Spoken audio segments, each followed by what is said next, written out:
Good morning, ladies. How are y'all? We're great. Thank you, Hello. Brandy. Hello, everyone. I want to thank you, ladies, for taking the time to chat about our upcoming trip to Cuba and eventually Puerto Rico, but we're going to focus, of course, on Cuba today. I want to introduce the ladies. Miss Laura is in Spain and Hello. Rocio is in Cuba. So what I've done is put some questions together that our families have about traveling to Cuba. And between Laura and Rocio, we should be able to answer those questions for you guys. But of course, before we start answering those questions, I'd like for Laura and Rocio to introduce themselves to our group. Well, I'm Laura. I'm the sales director of Alandis Travel.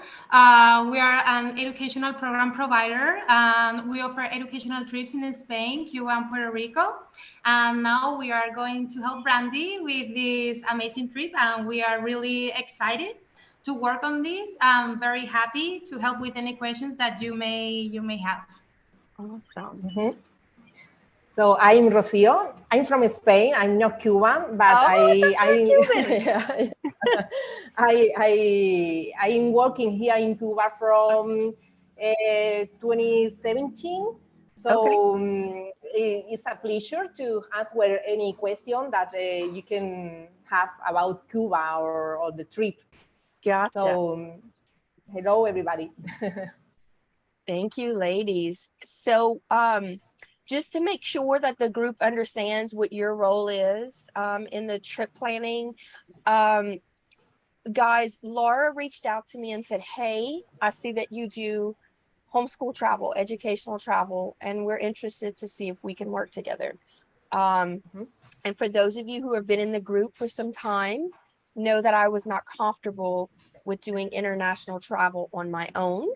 But when I realized these ladies are in destination, this is what they do day in and day out, I realized that this partnership would make sense. So we've had a few chats and we are offering Cuba and Puerto Rico, and eventually we'll offer Spain. All right, so let's start with our first question. The first one was about the homestay and the walking distance between our families in the city, in the area that we'll be staying. I think the concern is, say we have 7 families traveling, are we going to be within walking distance of one another, or are we going to be spread apart? No, sure. Okay. The city of Havana has 3 main neighborhoods, Centro Habana, Habana Vieja, and Vedado. Well, the group will be located in Vedado, Vedado neighborhood. Why? Because it's a safe neighborhood, it's a beautiful neighborhood with a lot of restaurants, theaters, markets. So we... Oh, sorry. I think we lost Rocio. So just for the group, since Rocio is down in Cuba, there's a lot of power issues after the hurricane that went through, so she may be in and out. But we do have a backup plan if she isn't able to get back on the line. Yes. Oh, there's Rocio. Se cortó. Oh, okay. Hello. You're here. Well, good. Hello. Okay. I'm here. Hi. Hi. So you said it's safe. It's beautiful. Markets and restaurants. Let's go. Okay. Vedado neighborhood is a safe neighborhood. It's a beautiful, a lot of restaurants, theaters, markets, and we set up a meeting point in Vedado where all houses are around this meeting point. Okay. And this meeting point is where the bus will take us and pick us up. And it's only 5 minutes walking distance. So absolutely, the all houses are close in the Vedado. Awesome. I'm glad to hear that. I knew that was the answer, but I didn't know the details of what the neighborhood would be like. So I'm glad that you can share that with us. I like the idea that there's restaurants and it's a beautiful and safe area. And we're hoping to make new friends in the homeschool community. So on their free time, I'm sure they would love to maybe hang out with their new friends. So thank you for that answer. I love it. All right.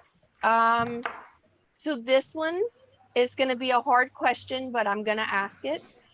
Are the homestays owned by locals, and are they actually financially benefiting from us staying there? Or is it eventually, is the money going to be going into the Cuban government's hands? No, absolutely. In fact, the first private business to be established in Cuba were private homes and private restaurants when the Cuban government allowed with private business. So yes, staying in casas particulares is a way to support the Cuban people. Okay, I gotcha. So the homestay are owned by the locals, and then obviously our stay with the families is benefiting those families. Absolutely. Awesome. Okay. That was a good question. Okay. How long have the host families at the homestays been hosting travelers for you guys or even for other companies? Well, Alandis has been working in Cuba since 2014. Okay. And since then, maybe the 90% of the accommodation we offer are private homes. So the process is, when we start working with a new house, we have an interview with the family. We supervise the facilities and if everything fits our requirements. Okay. And finally, when the customer was stay at the homestay, we always make an evaluation questionnaire. Okay. To know if the service has been satisfied and how much. So yes, a lot of time working with the same families. With the same families, and you may not have met them, but someone in your company has met them through the interview process and making sure that they have the requirements you guys are looking for. Exactly. And we always evaluate their families to see that they fit the needs of our customers, of the participants, and if they have a good experience. I mean, everything. Got it. Yes. Got it. I love it. I love the connections. I can't wait. I'm excited. All right, let's see. Okay. So I think you've answered this question, but I'm just going to put it out there in case some of the families didn't catch it at the beginning. But we should be able to communicate with our families that are hosting us, whether we speak Spanish fluently or if, like myself, we don't have much Spanish background. We should be able to communicate with them, correct? Yeah, many of the families know English. And in the case that they don't now speak English, they communicate very well with signs or simple phrases. So right. Really, the language has never been a problem. Has never been a problem. Okay, no. Awesome. I don't speak much Spanish, and I'm able to understand you ladies, and I know that I have a very strong accent. So I know you can understand me, I can understand you. So I'm sure it'll be the same way on the grounds, which is awesome. All right, let's see. Okay, so this is another question someone asked me, and this family travels quite a bit. We have a lot of families who travel, all over the world to educate their children, and they usually work for themselves.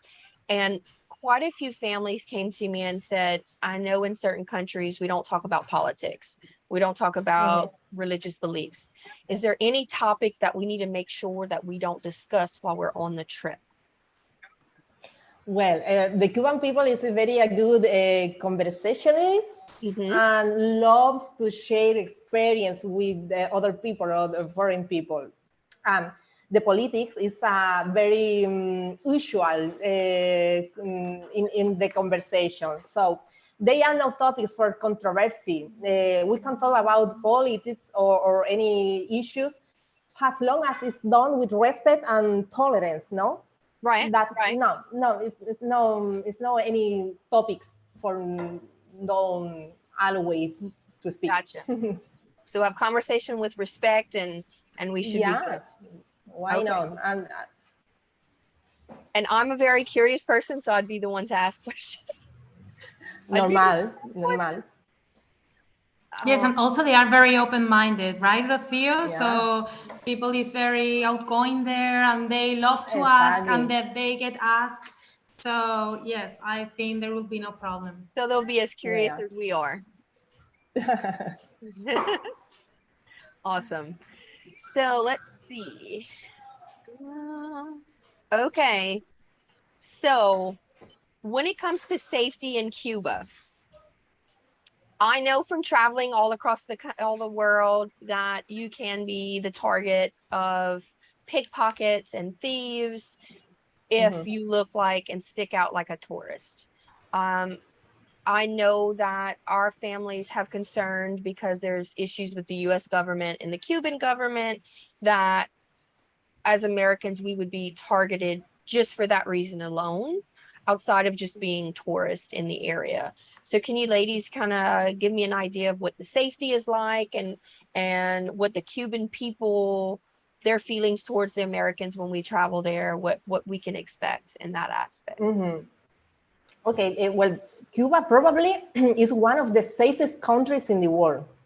Okay. Especially with foreign people.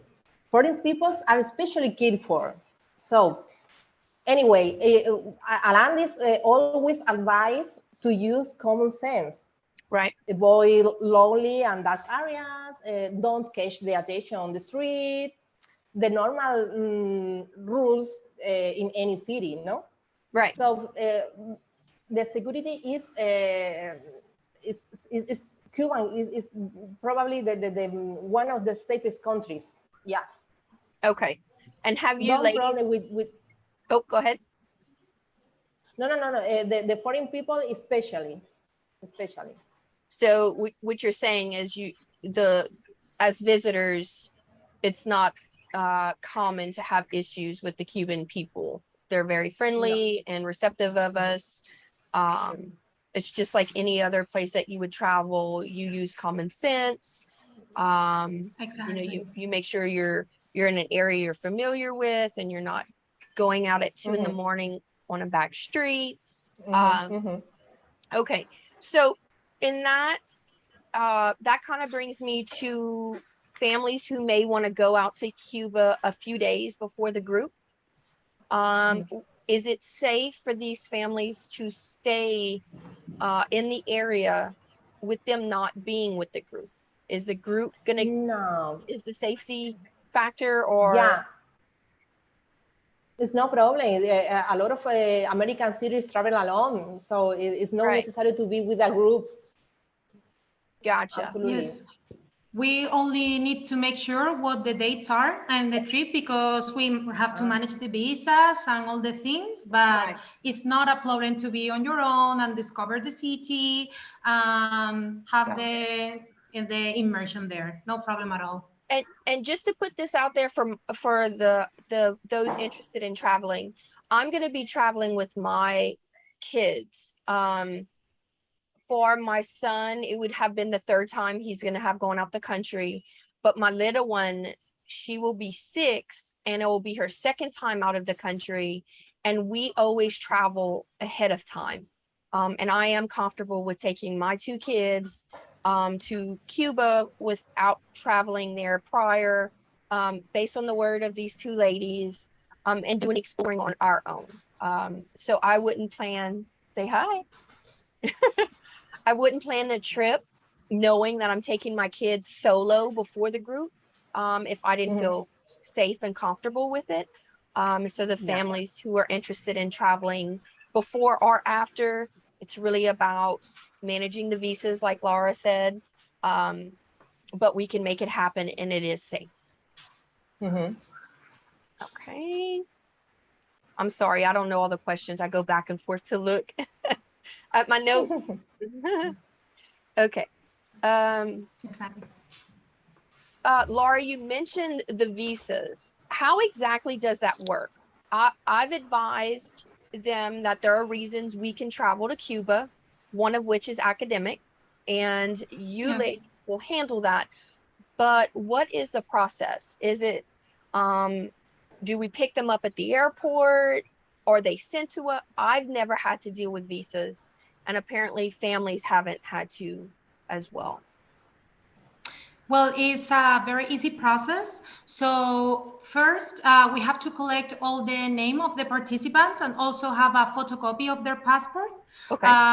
So with this, we can manage the academic visas. 90 days before the trip, well, we have to collect it, sorry, 90 days before the trip, and then some days after the before the trip, we will send a copy of the academic visas. So you can travel to Cuba, and then once you arrive to the airport in Havana, our staff will be there, and they will give you the visas. So Okay. you can go to the immigration, and they can get stamped. Okay. Okay. So your staff is going to be at the airport with everyone's visas, and then they will hand it to us, and then we go through immigration. Yes, but the participants, they are going to have a copy of the academic visas a few days before the trip. Before the trip. But yes, exactly, yes. And if if there is any problem there, we will be there with them. So it will be very easy. Awesome. And part of the requirements for the travelers on my end is 120 days before travel to send me copies of the passports. So that should definitely not be an issue. I've learned that working with private clients to make sure that I have copies of everything, which is good. I'm glad to hear that.